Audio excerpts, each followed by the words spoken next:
What is the number one source of conflict in all relationships? It is unmet needs. I'll repeat that one more time because it's very important to hear. It's unmet needs.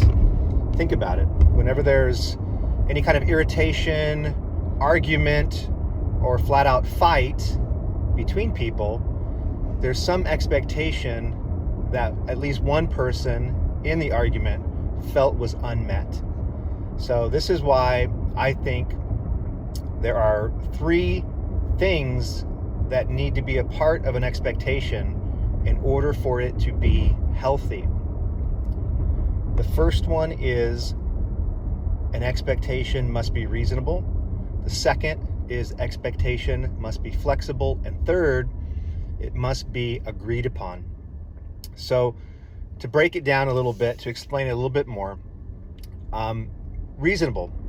There are many times that we as adults, we can turn into a toddler, right? We can turn into like a child with our expectations of others, and they can easily become unreasonable expectations.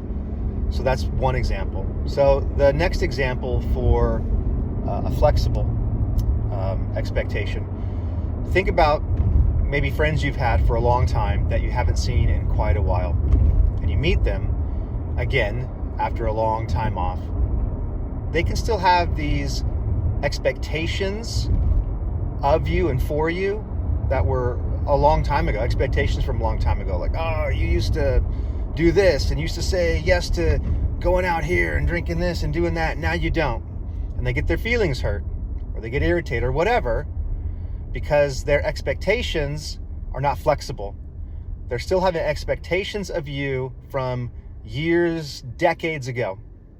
So third expectation to make it healthy is expectations need to be agreed upon.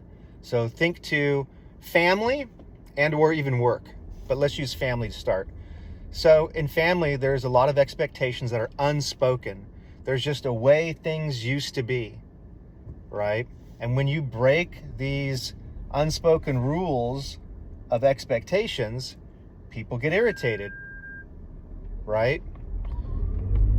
Work can be the same way.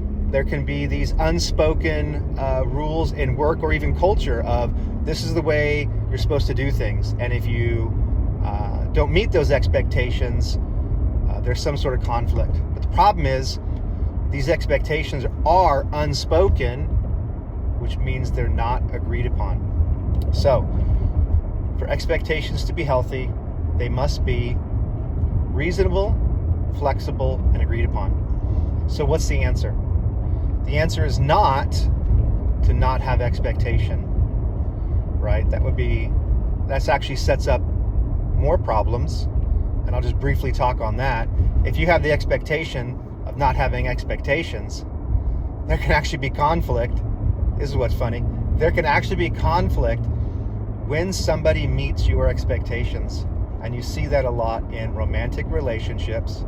When somebody actually meets your expectations and doesn't disappoint you, it can be it can cause conflict. It can be off-putting. It can even make that person unattractive because you're so used to being disappointed, if not mistreated. Anyway, so the answer is you need to take a look at the relationships you have and find a way to make sure that you have reasonable, flexible, and agreed upon expectations. And when you're in the middle of conflict and you're the one that has the expectation, just check, are my expectations healthy? So that's my 2 cents. That's it.